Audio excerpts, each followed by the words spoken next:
crente restaurado. Então, nós vamos falar sobre o apóstolo Pedro.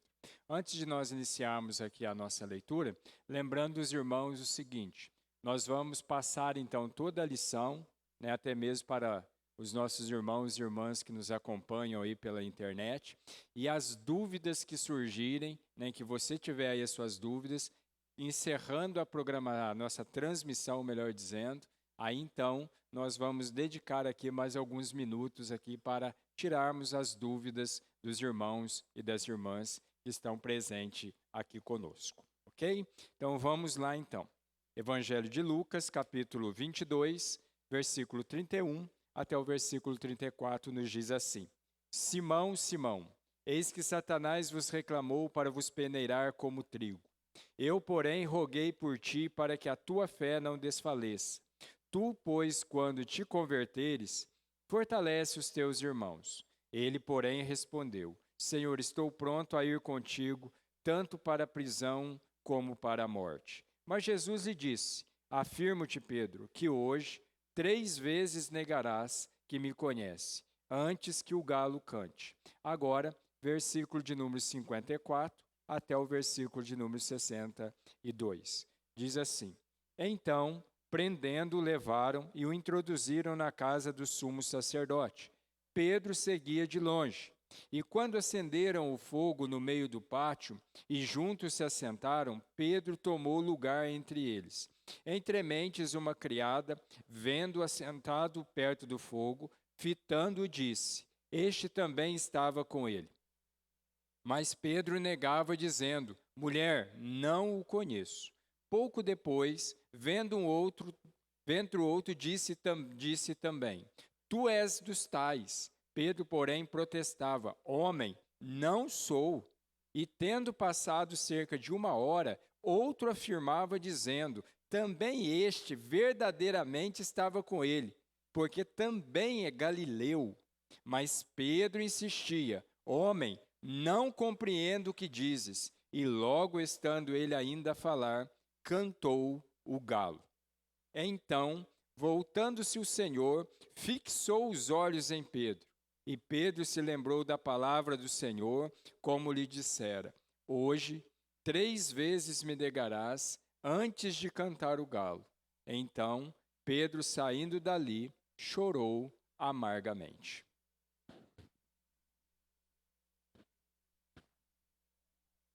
Irmãos, a nossa lição hoje, ela vai falar sobre Pedro, um crente restaurado. Mas é preciso nós entendermos algumas coisas aqui.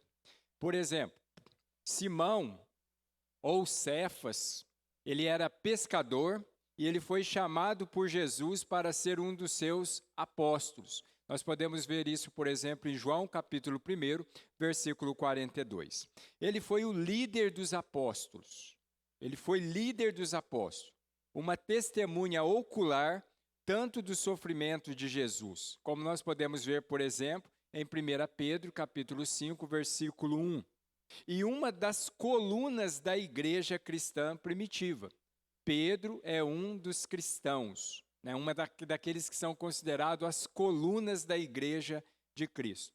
Jesus deu a ele então, um encargo bem interessante, um encargo de fortalecer os seus irmãos, como nós vemos em Lucas capítulo 22, versículo 32.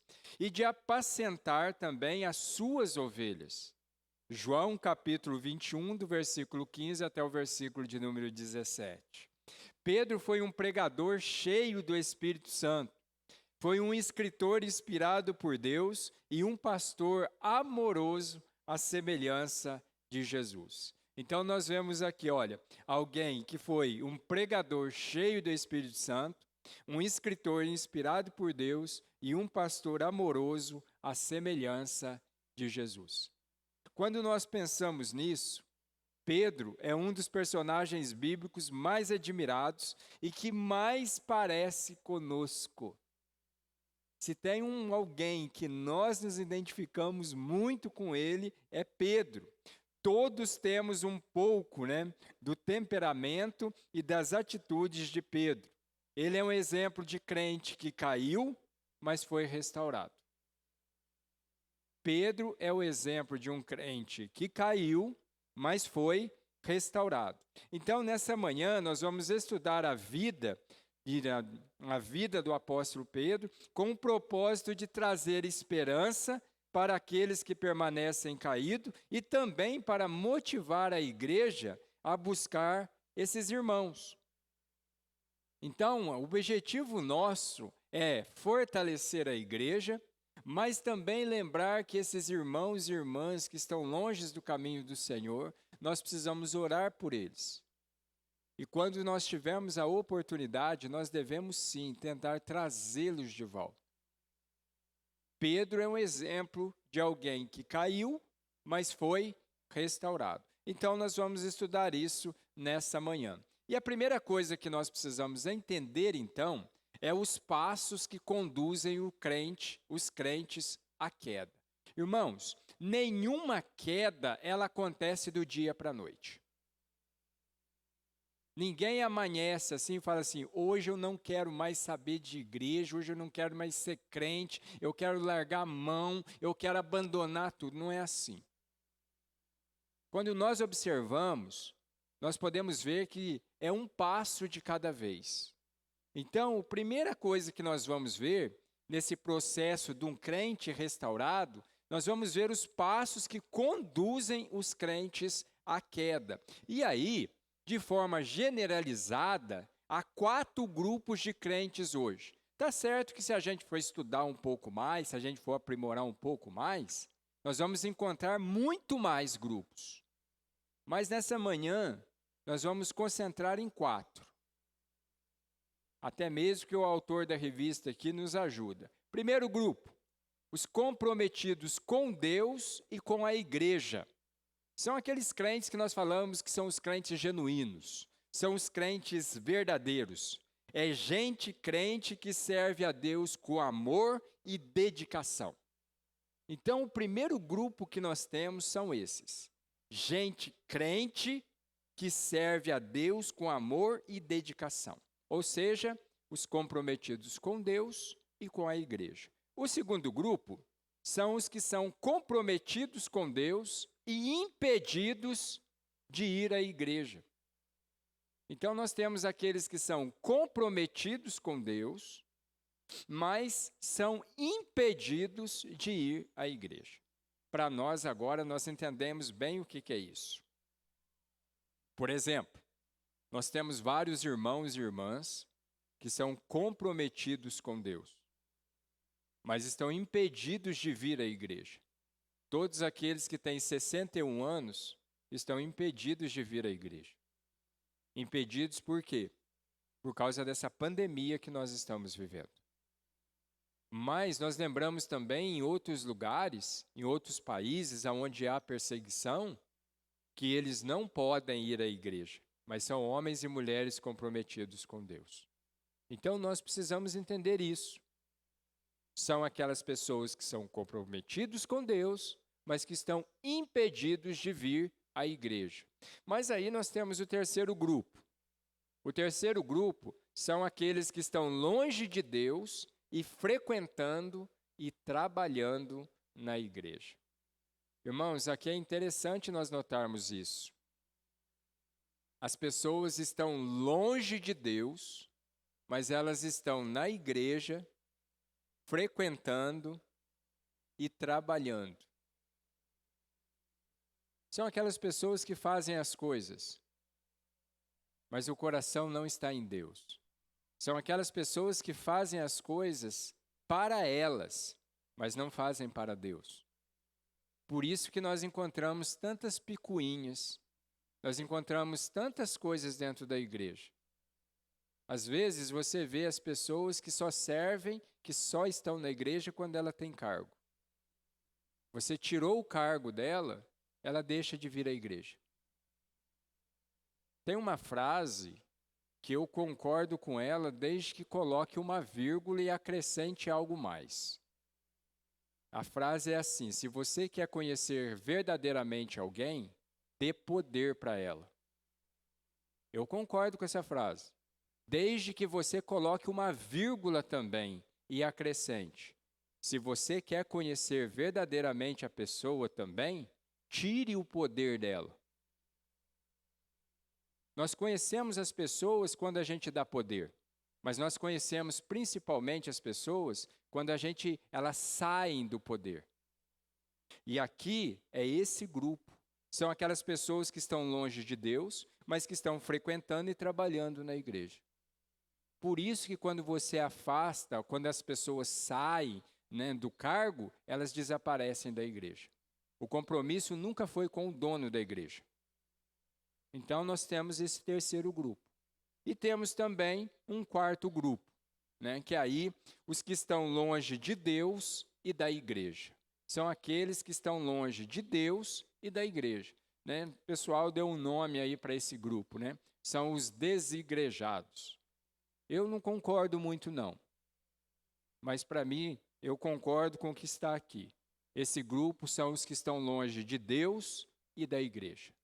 É aquelas pessoas que estão longe do Senhor e estão longe da sua igreja. Então, diante desses 4 grupos aqui, nós vamos ver que nós temos 3 passos.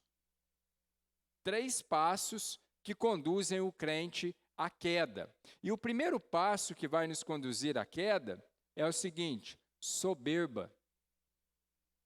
O primeiro passo que nos conduz à queda é a soberba, irmãos. Veja o versículo 33 e o versículo 34 do texto que nós lemos.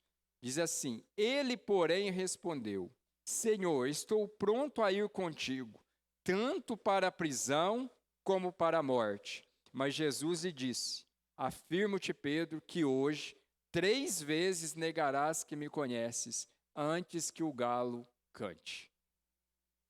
Irmãos, o primeiro passo é a soberba. Pedro, ele caiu por causa da sua soberba e autossuficiência.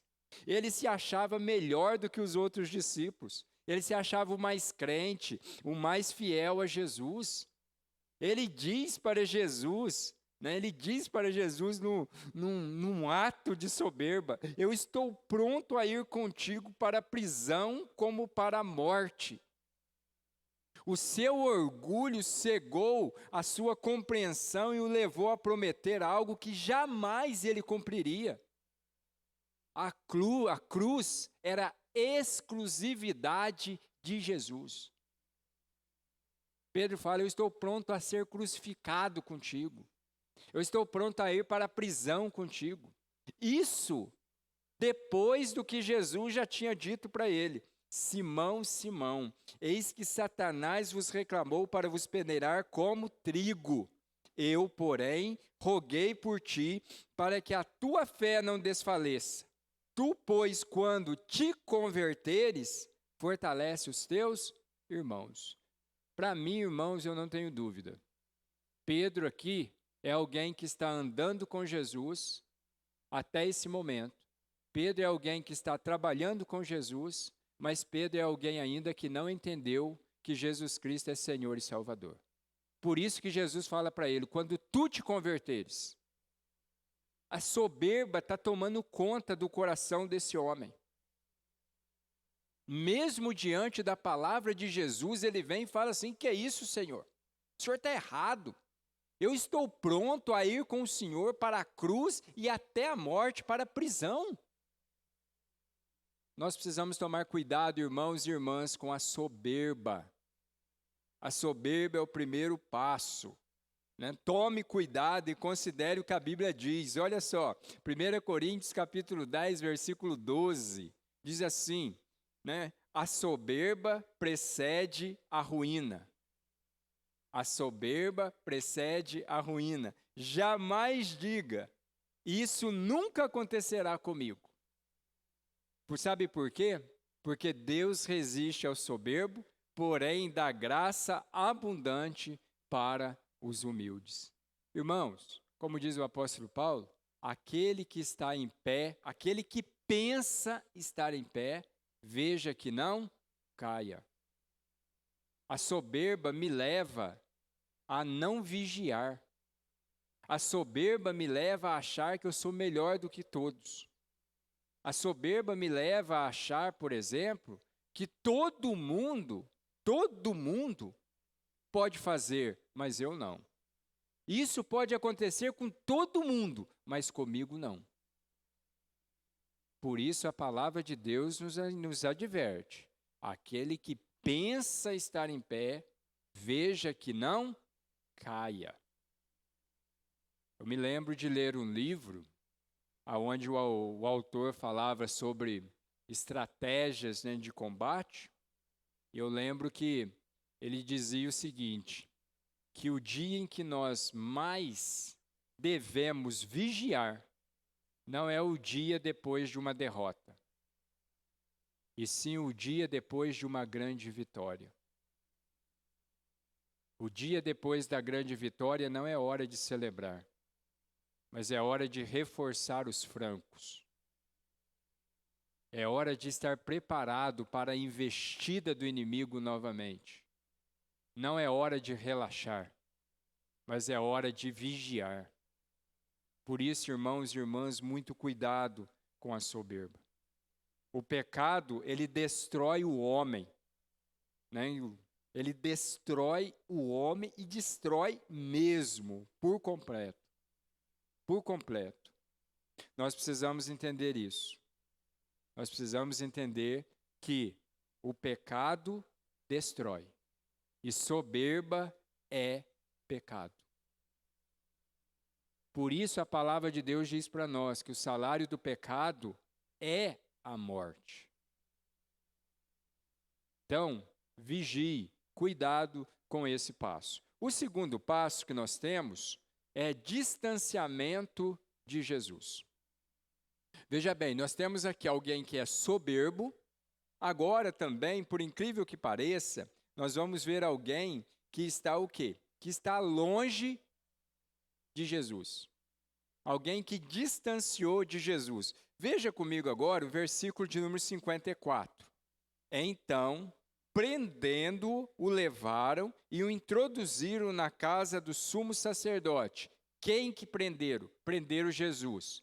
Quem que introduziram na casa do sumo sacerdote? Jesus. E diz o versículo, Pedro seguia de longe. Pedro seguia de longe. Ou seja, o segundo passo, né, que conduz o crente à queda é distanciamento de Jesus. Irmãos, me permita aqui, não resistir. Nós precisamos ter distanciamento social, mas não distanciamento de Jesus. Distanciamento social é uma coisa. Agora, distanciamento de Jesus é outra coisa. Irmãos, eu tenho orado. Eu tenho pedido para Deus nos abençoar e nos guardar. Mas aquilo que muitos pastores começaram a falar lá no começo da pandemia, nós vemos agora concretizando. As praias estão lotadas. Os shoppings, daqui a um dia, como se diz, está tudo lotado. Você olha, por exemplo, para as filas dos bancos, tudo lotado. Mas é interessante, irmãos, que os únicos lugares que pegam coronavírus é na escola e na igreja. As pessoas vão para tudo quanto é lugar. Mas as pessoas não querem vir na igreja por quê? Porque estão com medo de pegar o coronavírus. Como se o coronavírus estivesse em 2 lugares apenas, escola e igreja. Por isso eu quero dizer para você, cuidado com esse distanciamento de Jesus. As pessoas falam assim, não, eu não estou longe, pastor. Será? Irmãos, em casa tudo é mais fácil, tudo é muito mais tranquilo. O segundo passo que conduz o crente à queda é distanciamento de Jesus. Pedro caiu por causa do seu distanciamento de Jesus. Ele seguia, mas não queria comprometer. E temia ser identificado como um dos discípulos de Jesus. Pedro é alguém que seguiu Jesus de longe. E nós vemos hoje que tem muito crente seguindo Jesus de longe. Tem muito crente que tem mantido esse distanciamento. Há muitas pessoas hoje que querem seguir a Jesus de longe, sem compromisso, sem abrir mão da sua vontade. Ou seja, as pessoas dizem assim: não, eu sou crente, eu quero seguir a Jesus, mas eu não quero negar a mim mesmo, eu não quero abrir mão das coisas minhas, eu não quero tomar a cruz que Jesus fala, mas eu quero seguir a Jesus. Mas eu sigo a Jesus, segue Jesus de longe. Na primeira oportunidade, correm, fogem. São pessoas que, como se diz lá fora, têm um testemunho horrível. São pessoas que estão seguindo Jesus de longe. E quando perguntam: você é crente? A resposta correta deveria ser: meus irmãos e minhas irmãs, não, eu vou à igreja. Porque assim como você ir a uma padaria não faz de você um padeiro, vir à igreja também não faz de você um cristão verdadeiro. O que faz de você um cristão verdadeiro é compromisso com Jesus. É seguir Jesus de perto. É ter Jesus na mente e no coração. É ter uma vida transformada por Jesus. É desejar estar perto de Jesus. Quando a gente olha para o apóstolo Paulo, nós vemos esse desejo. O apóstolo Paulo diz que o viver para ele é Cristo e por isso o morrer é lucro. E ele deseja ardentemente estar com o seu Senhor e seu Salvador. O distanciamento nos ensina isso. O distanciamento de Jesus nos leva à queda. Nos leva a negar. Nos leva a negar a Jesus. O segundo passo que levou a Pedro à queda foi o distanciamento de Jesus. Mas aí nós temos o terceiro passo. E o terceiro passo é a amizade com o mundo. A amizade com o mundo. É interessante, irmãos. Veja o versículo 55. Lucas 22, 55, nos diz assim: e quando acenderam o fogo no meio do pátio, e juntos se assentaram, Pedro tomou lugar com eles. É interessante, isso aqui dá um bom sermão. Os passos que conduzem o crente à queda. Primeiro, atitude soberba. Segundo, distanciamento de Jesus. Terceiro, amizade com o mundo. E olha só, Pedro caiu quando se comprometeu com o mundo. Ele assentou-se na roda dos escarnecedores. E aí eu quero convidar você a abrir a sua Bíblia comigo, no primeiro livro, primeiro Salmo, Salmo 1. E veja se essas atitudes de Pedro aqui não é semelhante a isso aqui. Olha só, a palavra de Deus diz para nós: bem-aventurados ou felizes, né? Feliz é o homem, primeiro, que não anda no conselho dos ímpios. Segundo, que não se detém no caminho dos pecadores. E terceiro, não se assenta na roda dos escarnecedores. Irmãos e irmãs, hoje nós vemos muitos crentes, assim como Pedro, com uma amizade com o mundo, um negócio fora do comum. Quando você olha, então, você vai ver que Pedro logo foi o quê? Assentar. Ele assentou-se na roda dos escarnecedores. Ele se misturou com gente que blasfemava e odiava a Jesus. Eu não consigo entender quando um crente fica no meio, irmãos, de uma rodinha ou de um grupo aonde as pessoas estão debochando da fé dele, estão debochando do seu Senhor, do seu Salvador. Eu não consigo entender. A nossa atitude deve ser começou a falar mal da nossa fé, do nosso Senhor, do nosso Salvador, nós precisamos entender que ali não é lugar para nós.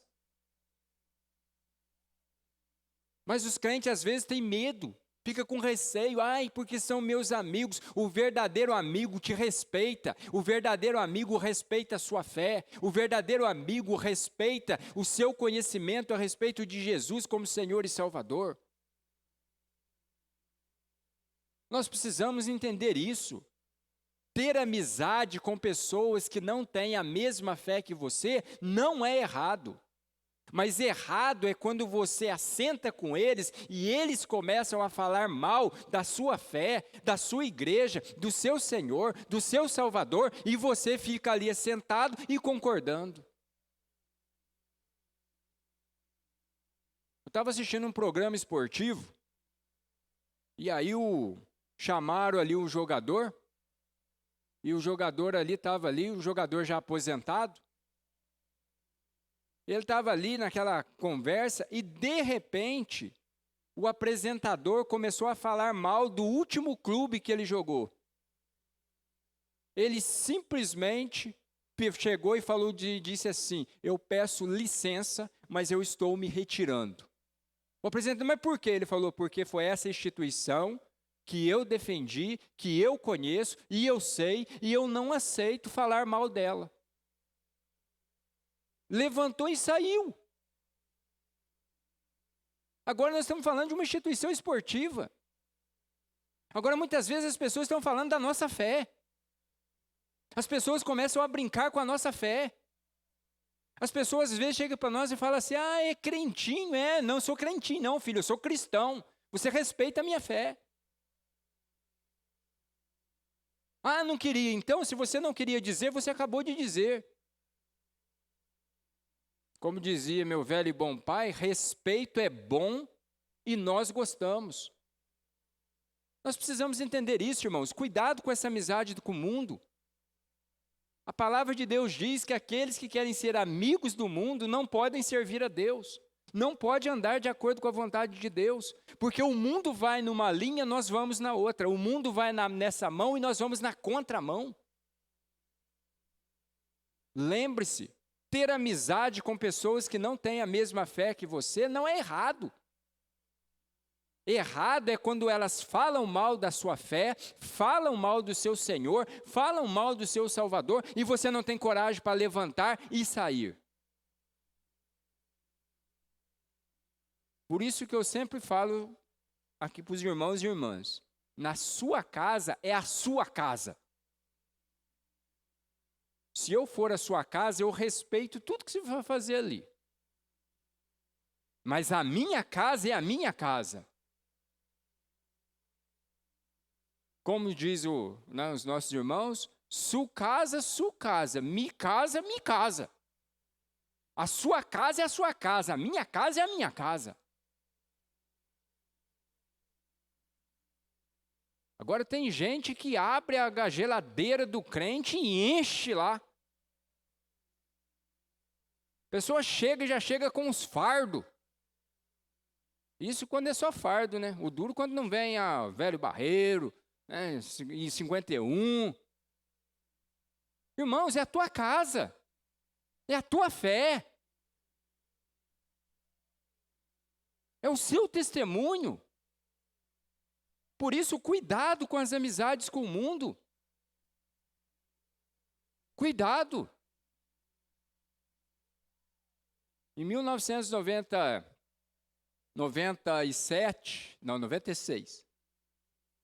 nós estávamos no Instituto Bíblico Eduardo Lene, no IBEL, e tinha um pessoal lá de uma loja que eles chamavam a gente para jogar para eles.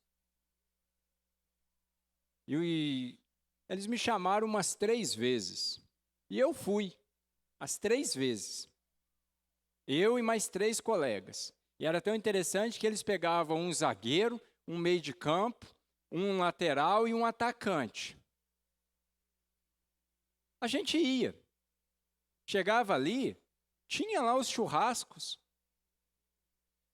A gente comia carne. E eu lembro que na primeira vez, Eles levaram só cerveja. Terminou o futebol, eu e mais os meus colegas ali, fomos lá e pegamos a carne e sentamos ali. E começamos a comer. E um deles, o rapaz que chamava a gente para jogar futebol, disse o seguinte: mas vocês não vão tomar nada? Nós falamos: nós não tomamos bebida alcoólica. Nós não tomamos cerveja. No outro jogo, ele levou refrigerante para nós. Em momento algum, aquelas pessoas falavam mal da nossa fé. Nós precisamos nos posicionar, irmãos.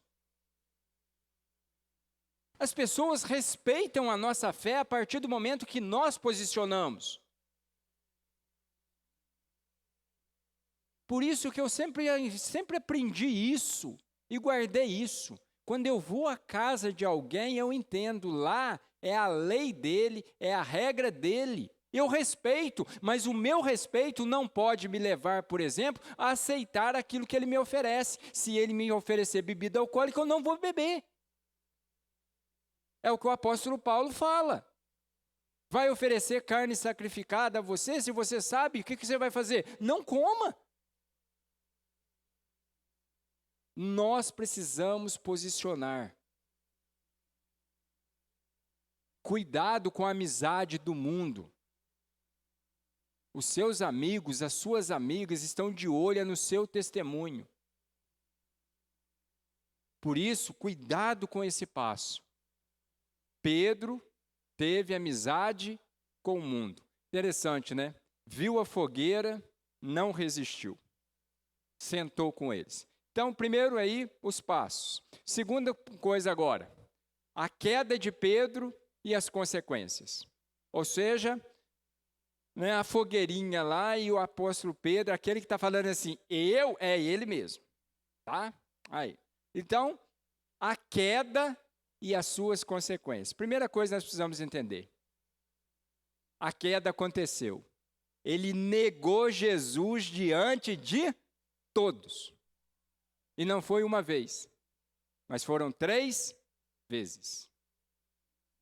Ele negou Jesus diante de todos. Aquilo que ele falou que ele não faria, ele fez. Pedro não conseguiu manter-se oculto no território do inimigo.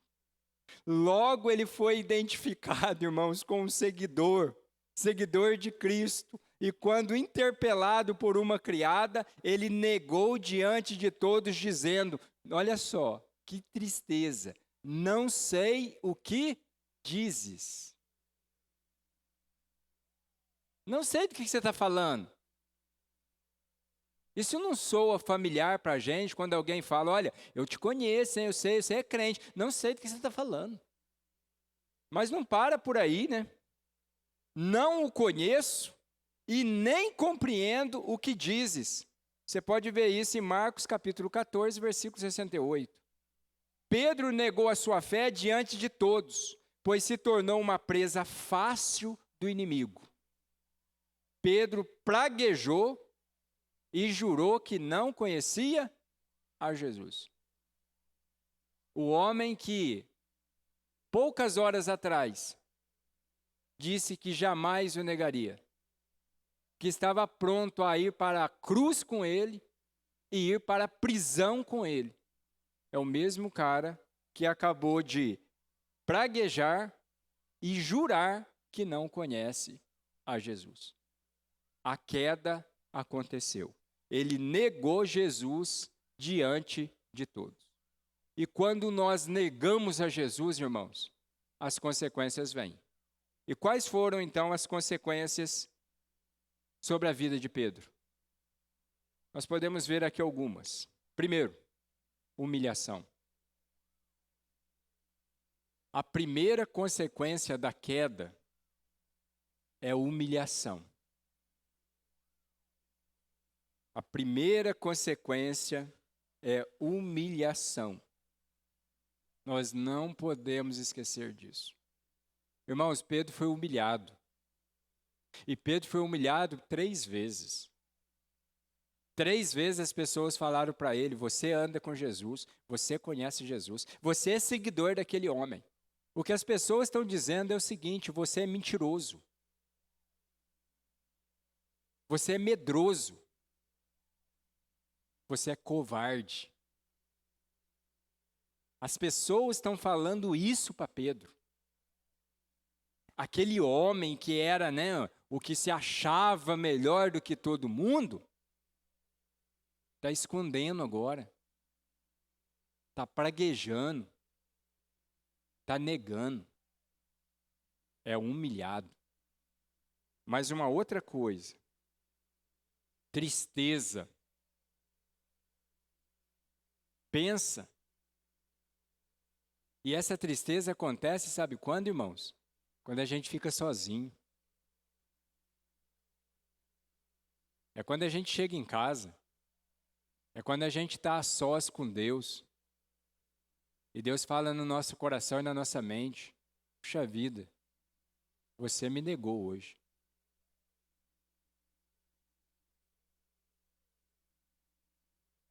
Você me negou hoje. Você esqueceu de tudo que eu fiz por você. Você esqueceu de tudo que eu sofri por você. Você esqueceu do preço que eu paguei por você. É igual aquela cena, irmãos, que muitas vezes o pai ou a mãe faz de tudo para o filho. Faz de tudo. E de repente o pai ou a mãe chega perto do filho ou da filha e eles falam, por causa dos amigos, por causa da amiga, por causa do amigo: eu não conheço ele, eu não conheço ela. É a mesma coisa. Nós fazemos com Deus. Nós fazemos isso com aquele que nos amou, que nos ama e que sempre nos amará. Nós fazemos isso com aquele que pagou um alto preço por nós. É essa tristeza que bate. Mas tem uma outra coisa: sofrimento. Pedro sofreu. E ele sofreu por ter negado o seu Senhor. Ele sofreu por ter mentido. E ele sofreu também porque ele ficou com medo de ser preso. Por isso que ele nega. Isso acontece com o crente que segue Jesus de longe. Com um crente que mantém o distanciamento, espiritual. Veja, as consequências são terríveis. Lembra quando Davi pecou? Lembra quando Davi caiu? Quando adulterou com Betseba? Pois é, nós temos as 3 coisas aqui. Presente na vida de Davi. Primeiro, humilhação. Davi foi humilhado. Natã entra e diz para Davi: o que você fez escondido, o teu filho Absalão vai fazer e vai fazer à luz de todo Israel. Todo Israel verá. E não existia humilhação maior para um rei do que essa que Absalão fez com o pai dele. Aquilo que ele fez escondido, Absalão fez à luz do dia e Israel viu. Davi foi humilhado. Mas não parou por aí. Nós vemos a tristeza de Davi. Basta ler o Salmo 32 e o Salmo 51. E nós vemos também o sofrimento de Davi. Porque Deus falou para ele: olha, o teu filho vai morrer. E nós vemos Davi orando e jejuando por um filho que Deus falou que ia morrer. Pensa no sofrimento, irmãos. E Davi sabia que a causa daquela morte era por causa dele. A queda tem as suas consequências. E algo que nós precisamos entender: Deus perdoa o pecado. Não existe pecado que Deus não possa perdoar. Mas as consequências, certamente, você vai carregar. Por isso, pensa bem. Pensa bem. Estava conversando com um irmão essa semana, eu ainda disse ainda para ele, a gente tem que tomar cuidado com os 5 minutos, né? Todo mundo já viu essa expressão, né? Ah, deu 5 minutos em mim. Pois é, são 5 minutos que pode destruir a sua vida. Quando der os 5 minutos, corra. Corra para os braços de Deus e se aquiete lá. Porque 5 minutos pode estragar a sua vida por completo. E aí, como nós vimos então os passos, nós vimos a queda, as suas consequências, lógico que agora nós vamos ver os passos para a restauração de Pedro. Irmãos, eu gostei muito dessa imagem. Essa imagem mostra aquilo que Deus é e o que nós somos. A mão de Deus está sempre pronto a nos socorrer. Eu achei tão tremendo que você vê a firmeza, tanto da mão de Deus como também da mão de Pedro. A firmeza da mão de Pedro a gente entende, porque ele está afogando. Mas, quais são os passos então para a restauração de Pedro? Primeiro passo, o olhar de Jesus. Veja o versículo 61, é maravilhoso esse versículo, irmãos. Aqui nós vemos toda a restauração do ser humano. Olha o que diz o versículo 61. Então, voltando-se o Senhor, fixou os olhos em Pedro. E Pedro se lembrou da palavra do Senhor, como lhe dissera: hoje, 3 vezes me negarás antes que o galo cante. Tem um outro texto que diz assim, e fitando-o. Tem uma outra tradução que diz assim, olhando atentamente. Esse olhar de Jesus aqui é aquele olhar que penetrou a mente, o coração, o espírito, e para aqueles que acreditam em alma, até na última, lá no finalzinho da alma. Esse olhar de Jesus aqui, irmãos, foi o raio-x na vida de Pedro.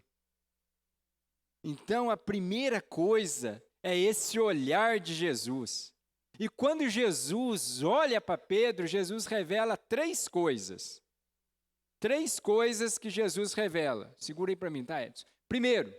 Primeira coisa, o amor. O olhar fixo de Jesus revela o seu amor por Pedro. E para renovar o amor por Cristo, nós devemos lembrar do amor de Deus por nós. Irmãos, Pedro esperava que Jesus fosse falar para ele: viu? Cadê o Pedrão? Cadê aquele homem que falou que ia morrer comigo? Que ia para a prisão comigo? Pois é, estou indo. Bora lá, Pedro. Vem. Cadê aquele homem forte? Mas não é isso que Jesus fala. Por isso que dói mais, irmãos. Porque Jesus ama. O olhar de Jesus não foi um olhar de condenação, mas o olhar de Jesus foi um olhar de amor. Jesus amou Pedro apesar dele ter traído. Jesus amou Pedro apesar dele ter negado. Jesus amou Pedro apesar dele ter feito aquilo que nós fazemos. Mas uma segunda coisa, esse olhar também revela o quê? Disciplina. Revela disciplina. Quem ama, disciplina. Ao olhar de forma fixa para Pedro, Jesus está dizendo: lembra, eu avisei você. Da próxima vez, cuidado. Mas aí também lembra o quê? Terceiro lugar, compaixão. O olhar revela compaixão pela fraqueza do outro. Irmãos, nós precisamos ter compaixão. Nós precisamos olhar para o nosso irmão, para a nossa irmã, com paixão. Nós precisamos entender que ele pode ser restaurado. Nós precisamos entender que ele pode recomeçar.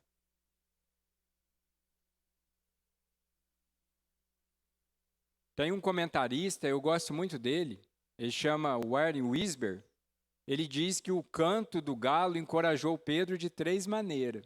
Quando aquele galo cantou, aquele canto encorajou Pedro de 3 maneiras. Serviu para lhe garantir que, mesmo sendo um prisioneiro atado e aparentemente indefeso diante de seus captores, Jesus continuava no controle de todas as coisas. Segundo, o canto do galo foi uma garantia a Pedro de que ele poderia ser perdoado, pois naquele instante ele se lembrou da palavra do Senhor. Terceiro, essa lembrança lhe deu esperança. Terceiro, o milagre do canto do galo mostrou a Pedro que um novo dia começava. Deus não despreza um coração compungido. Ou seja, Jesus está no controle, sempre no controle. Jesus pode nos perdoar e Jesus pode nos dar uma nova vida, um novo recomeço. Tudo isso em um olhar. E se a gente estudar, acha mais. Segundo, a intercessão de Jesus. Nós vemos que Jesus orou por ele. Jesus, lá no versículo, falou assim, olha, Satanás já tinha te pedido para peneirar, mas eu já roguei por ti. Jesus vinha intercedendo por Pedro. E nós precisamos entender que a queda de Pedro foi um ato de Satanás com a devida permissão de Jesus. Irmãos, o ato de levar Pedro à queda é de Satanás. Mas a permissão, quem deu foi Jesus. E aí você vai falar, que é isso, pastor? Deus permite algumas coisas na nossa vida para nos ensinar que soberba é pecado, para nos ensinar que distanciamento espiritual, distanciamento de Jesus é pecado e para nos ensinar também que a amizade ao mundo vai nos afastar de Deus. Do mesmo jeito que Deus permitiu que Satanás tirasse tudo de Jó, contudo, não tocasse na vida dele. Irmãos, Deus usa Satanás do jeito que ele quer. Por isso que Deus é criador, Satanás é criatura. Satanás só faz aquilo que está determinado para ele fazer. Então, preste atenção. A intercessão de Jesus é o segredo da nossa permanência na fé. Somente Ele é poderoso para nos guardar de tropeço, de nos sustentar espiritualmente. Ele não nos deixa cair. E somente Ele pode nos levantar. Eu gosto muito do salmista que diz assim, O Senhor firma os passos do homem bom, e no seu caminho se compraz.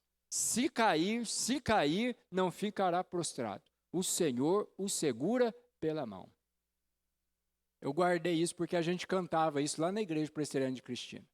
O Senhor firma os passos do homem bom, e no seu caminho se compraz. Se cair, não ficará prostrado. O Senhor o segura pela mão. Vamos lá, irmãos. Pela mão, e aí vai. Tá? Só uma palhinha aqui para vocês verem. Então, o Senhor segura a gente. É Ele, irmãos, é a intercessão dEle. Nós temos a oração sacerdotal de Jesus em João capítulo 17, oração maravilhosa. Ele está à direita de Deus Pai, intercedendo por você, intercedendo por mim. Mas nós vemos também uma outra coisa, Terceiro, a lembrança da palavra de Deus. Irmãos, quando o crente está em distanciamento de Jesus, em distanciamento espiritual, a primeira coisa que ele faz é parar de ler a Bíblia. E aí ele começa na internet procurar os pregadores. Quando o pregador fala assim, mas viu, você aí que está aí, ele olha e fala assim, não, isso aqui é para mim, vou mudar. E aí ele começa a procurar pregadores que falam aquilo que ele quer ouvir, não aquilo que ele precisa ouvir. Então, a lembrança da palavra do Senhor. Somente a palavra de Deus pode produzir o verdadeiro arrependimento.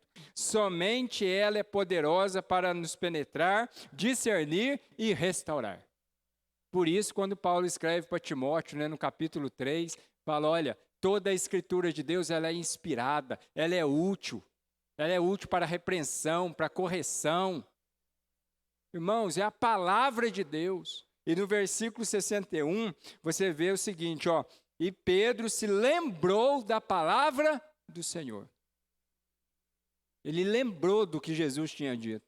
Nós precisamos lembrar do que a Bíblia diz para nós. E aí, nós vemos também, em quarto lugar, o arrependimento e a conversão. Irmãos, aqui que é maravilhoso. Aqui nós vemos realmente. Versículo 62. Versículo 62 diz assim, então Pedro, saindo dali, chorou amargamente. Sabe qual foi a diferença de Pedro e Judas? Judas teve remorso. Pedro se arrependeu. Hoje nós temos muitos crentes que têm remorso, mas não têm um arrependimento genuíno, não têm um arrependimento verdadeiro. Deus não nos chama para remorso, Deus nos chama para o arrependimento. E aí nós olhamos então para a vida de Pedro. O reverendo Hernandes Dias Lopes diz assim, Pedro chorou amargamente. No original a palavra amargamente significa água podre. Todos nós aqui, eu acho que algum dia já experimentou uma água ruim, né? Água ruim. Em São Lourenço, sul de Minas, tem um parque lá que é o Parque das Águas. E tem uma água lá que quando você toma ela, você entende o que é uma água podre. Mas diz que é bom para a saúde, eu vejo lá o povo tomando. Um dia eu fui lá para tomar. Quando eu chego perto daquela fonte, eu corto volta. Porque eu nunca tomei uma água tão ruim na minha vida. Essa água aqui significa água podre. Ele deixou vazar toda a lama que estava dentro do seu coração. Ele havia negado seu nome, sua fé, seu apostolado e seu Senhor. Ele jogou tudo isso para fora, irmãos. A lama que estava na vida dele, a soberba, o distanciamento espiritual, a amizade com o mundo, ele jogou tudo para fora. Ele jogou tudo fora. E aí, o choro é a tristeza do arrependimento. Outro comentarista chamado Martin Lloyd-Jones disse que o arrependimento é a primeira verdade a ser pregada e inculcada no povo. E é a porta pela qual todos têm que passar para entrar no reino de Deus. E recusar a entrar por ela resulta em condenação. A pregação de Jesus foi marcada por um convite ao arrependimento. O evangelho pregado por Jesus envolve afastar-se do pecado e voltar-se para Deus. Uma mudança total e completa de vida. Jesus disse, não vim chamar justo, e sim pecadores ao arrependimento. Lucas capítulo 5, versículo 32. Não podemos esquecer o fato de que Jesus pregou o arrependimento. Nós precisamos entender isso, irmãos. A vida do crente precisa de arrependimento. Por isso nós vemos, como citamos já, Davi. E você tem o Salmo 32, o Salmo 51, aonde nós vemos esse homem derramando a sua alma, o seu espírito diante de Deus. Esse homem lavando o seu espírito.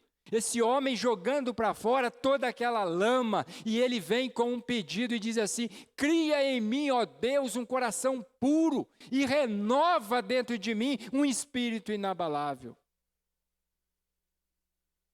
Irmãos, o crente precisa se arrepender. Nós somos chamados ao arrependimento. Por isso, eu quero concluir deixando para você aqui algumas lições. Algumas lições para a sua vida. Primeira lição para a sua vida: as coisas de Deus são sempre renovadas. As coisas de Deus são sempre renovadas.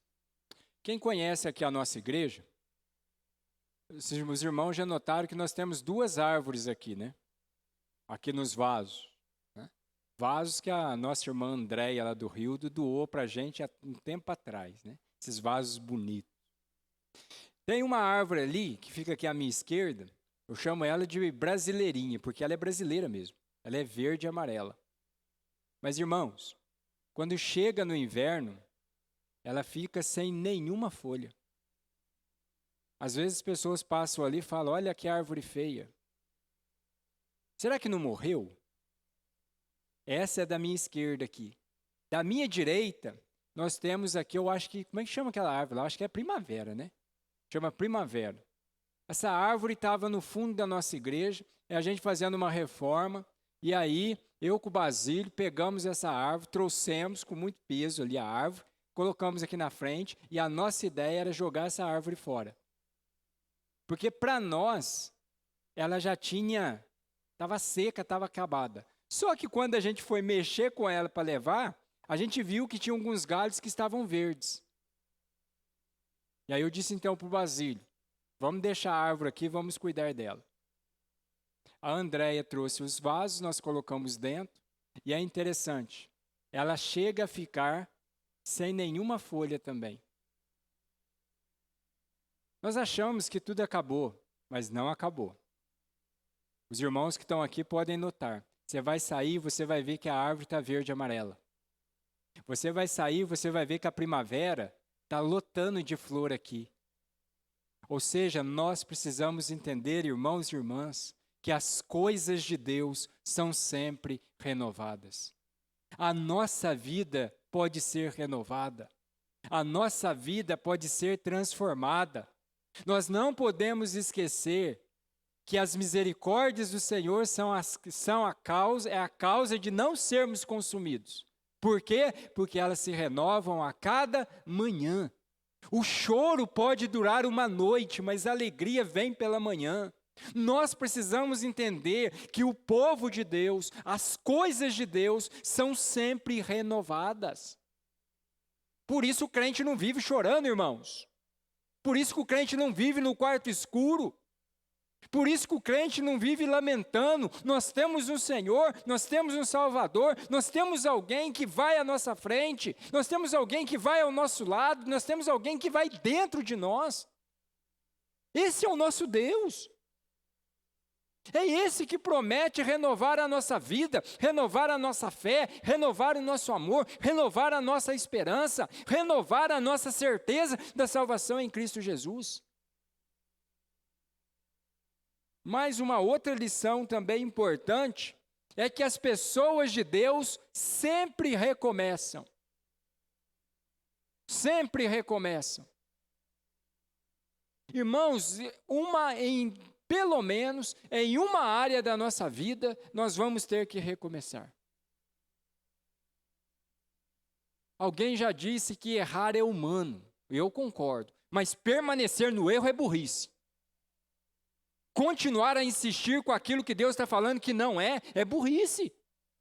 Então vamos fazer o seguinte: erramos, vamos lamentar, vamos permanecer no erro? Não. Vamos fazer como o apóstolo Paulo fez. Esquecendo-me das coisas que para trás ficam, eu prossigo para aquelas que diante de mim estão, para o prêmio da soberana vocação que está em Cristo Jesus.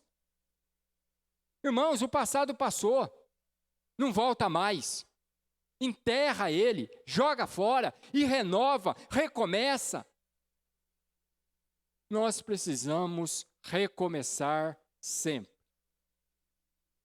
E outra coisa, se vai recomeçar, recomece melhorando. Como dizia lá a minha professora de canto, lá na Vila Odilon, ela dizia, sempre melhorando no Senhor. Você não pode ser a mesma pessoa. Pedro não foi a mesma pessoa. Pedro não negou Jesus, pelo contrário, se tornou um pregador cheio do Espírito Santo. Pedro se tornou alguém que realmente estava disposto a morrer por Cristo. Mas Pedro também se tornou um pastor com o coração de Jesus. E aí nós temos a terceira e última lição. Temos um inimigo pronto para nos destruir. Prontinho. Satanás não está brincando de ser Satanás.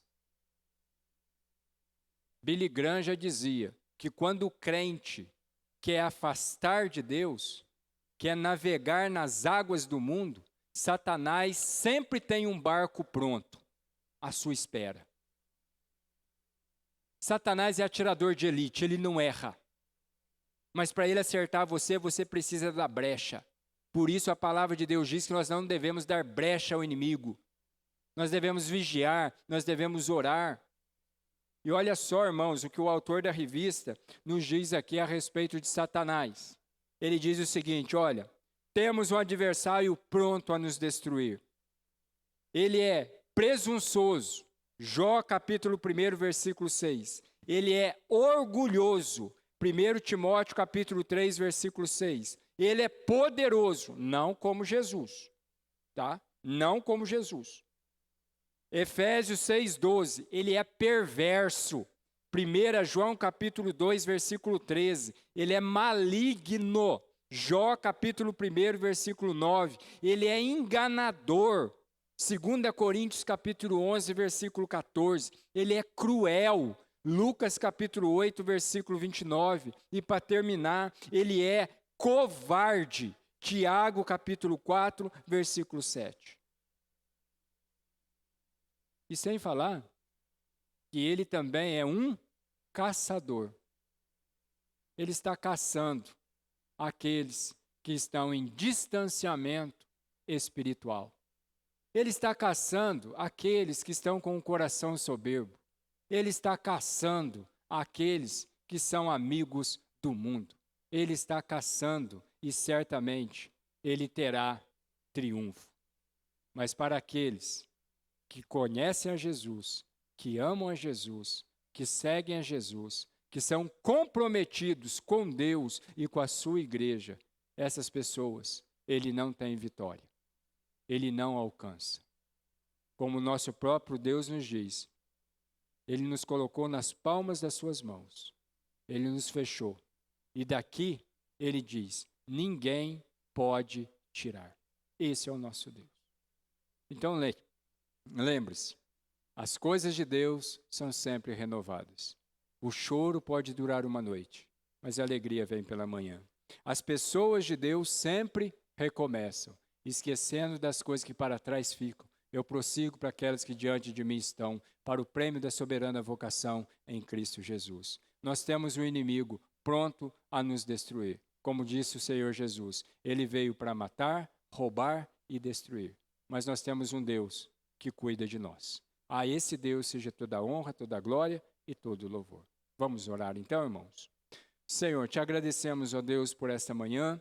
Te agradecemos, ó Deus, pela vida dos irmãos, das irmãs que aqui estão conosco. Te agradecemos também, Pai, por aqueles irmãos e irmãs que estão nos acompanhando através, ó Pai, da internet. Derrama, Pai, a tua graça e o teu amor sobre a vida, Pai, de cada um deles. Se tem, Pai, aqueles que estão afastados, ó Deus, do Senhor, afastados, ó Pai, da comunhão, Pai, da tua igreja, que o Senhor, Pai, trabalhe na vida de cada um deles, que eles possam ser restaurados, que eles possam ser, Pai, transformados, assim como Pedro foi, assim como Paulo foi, e assim, Pai, como muitos de nós têm sido.